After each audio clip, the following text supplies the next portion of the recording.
You know. So when you go all in, there is no plan B.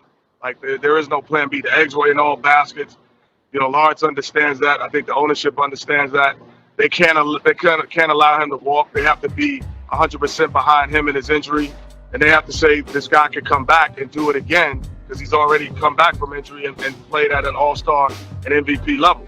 But they went in all in 2 years ago when they signed both of those guys in the free agency. So you can't turn back now. there's no turning back now, brother. Kenny, let me say this. I know Kawhi's a two-time champion, but while I got you on the show, let me also reiterate a position that I've echoed in the past.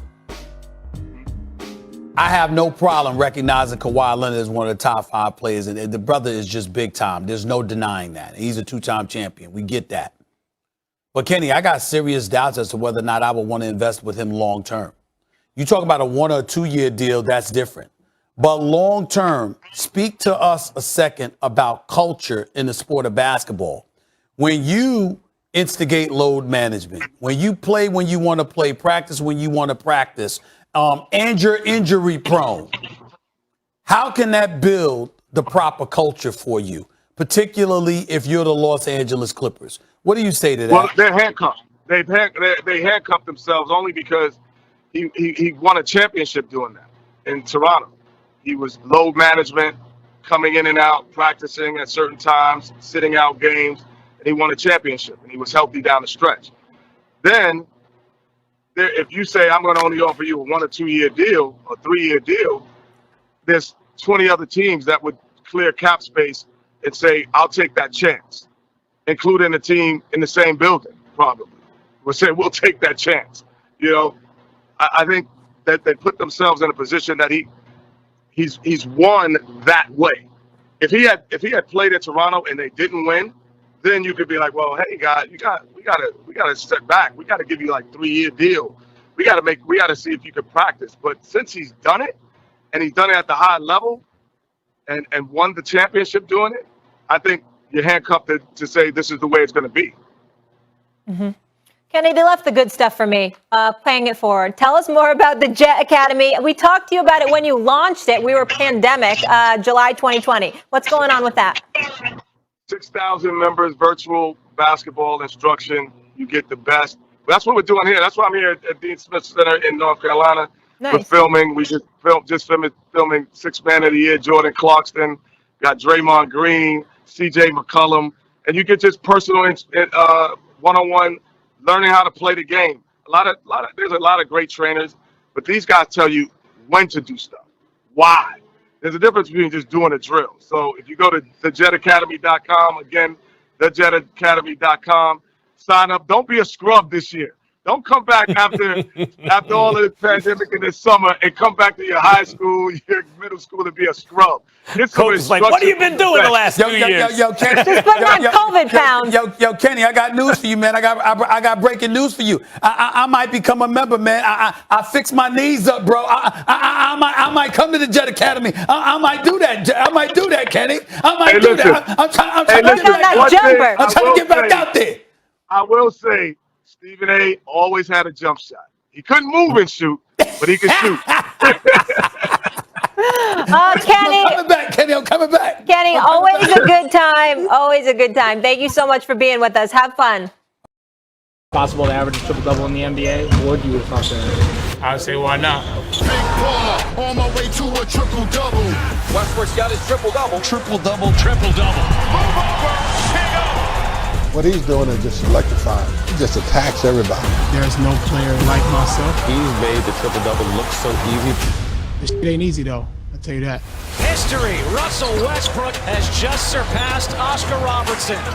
Normally, I don't like to pat myself on the back, but tonight I will. I won't stop until I can't play no more. Westbrook gives the Lakers a star-studded big three. LeBron, AD, and Westbrook have combined for 34 All-Star selections. They would be the second team to have a trio with that many, along with the 2011 Celtics, who featured Shaq, Kevin Garnett, and Paul Pierce. It also gives the Lakers two of the best playmakers of all time. LeBron and Westbrook have combined for 283 career triple-doubles. Westbrook is the all-time leader in that category, while LeBron ranks fifth. Both players also have a scoring title and assist title under their belt. But then there's this question of how they'll fit, especially in terms of floor spacing. Westbrook shoots just over 30% from three in his career, something the Lakers ranked 21st in last season. But to be fair, LeBron won 2 titles with D. Wade, who shot worse than 30% from three in his career. The Nets remain the favorites to win the title next season, according to Caesars in Vegas, but the Lakers not far behind. After LA, it's the Bucks at plus 800, followed by Golden State. Now it is great to be joined by our friend TNT's Kenny the Jet Smith. Kenny, how we doing? I'm doing great down here in Chapel Hill, as you see, at the Dean E. Smith Center. Out here enjoying myself and having a good summer. Good. That's what we like to hear. We got so much to talk to you about, but we want to get your reaction to the major news. Obviously, the Russell Westbrook teaming up with LeBron and AD in LA. Your reaction? Well, I think, we heard all the rumblings that they wanted to add another piece, the big three or whatever you want to call it.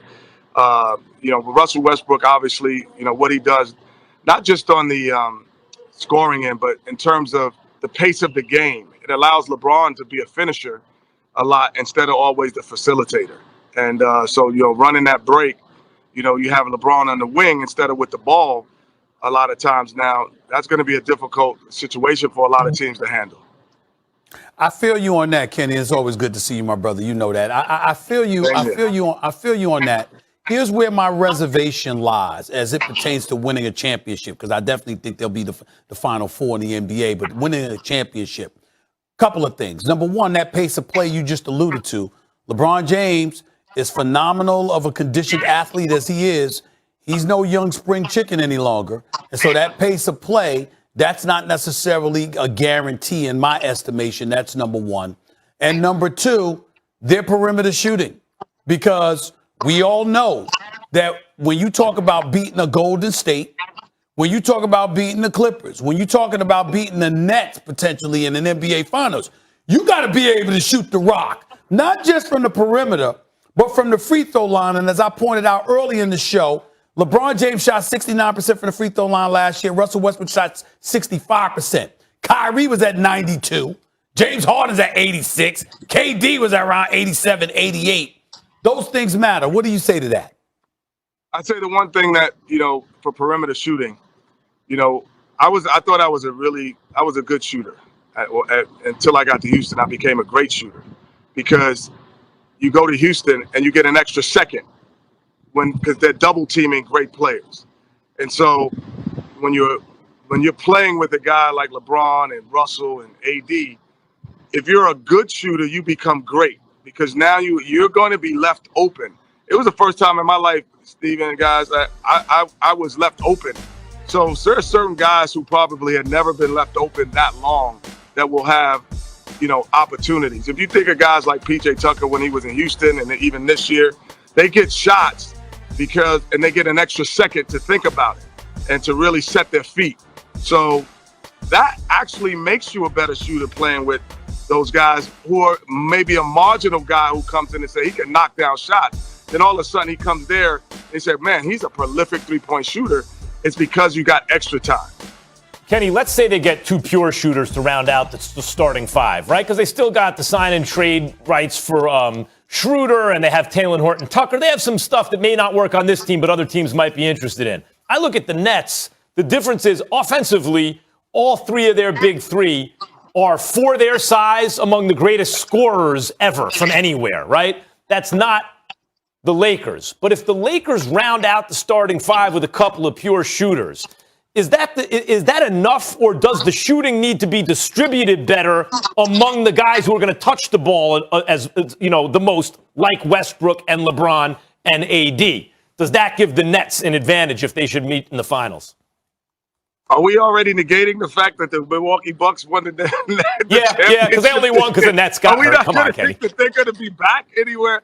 I just feel that, there's a lot of things that you could say in terms of talent. If you look on paper, those two teams have, some talent, but they're most talented roster assembled. However, like we said, they're not in there. This is not Russell Westbrook 8 years ago. This is not LeBron 8 years ago. This is not, even pre-injury for Kevin Durant. Like, if Kevin Durant is in the Olympics 5 years ago, they don't lose a game.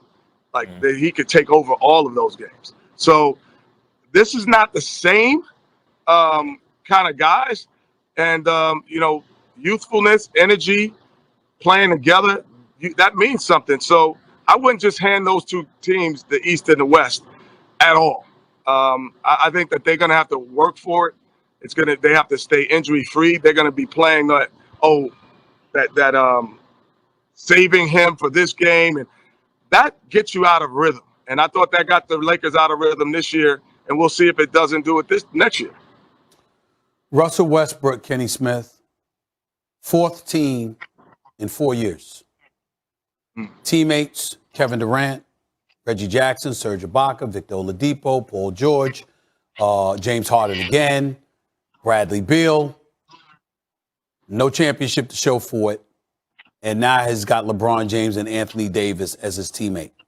At the start of this show, I talked about how because he's so phenomenal and because he's a surefire first ballot future Hall of Famer, all of those things taken into consideration, he will never be under more pressure than he will be this year. He won't care, but that's the situation. Am I right or wrong about that? Well, I don't think not having a championship dampens your legacy, but it definitely adds to it. Like, it definitely adds to it. The reason I'm on TNT and sitting here with you at ESPN right now is because I won 2 championships. I have a perspective that's going to be different and that has a finality to it. So, yes, winning a championship for Russell Westbrook, does it help his career? Yes. Does it dampen it if he doesn't? No, he's done enough individually. But it makes him, when you walk around with that championship, that C on your left shoulder, like that's a different perspective. But Kenny, and a different thought process.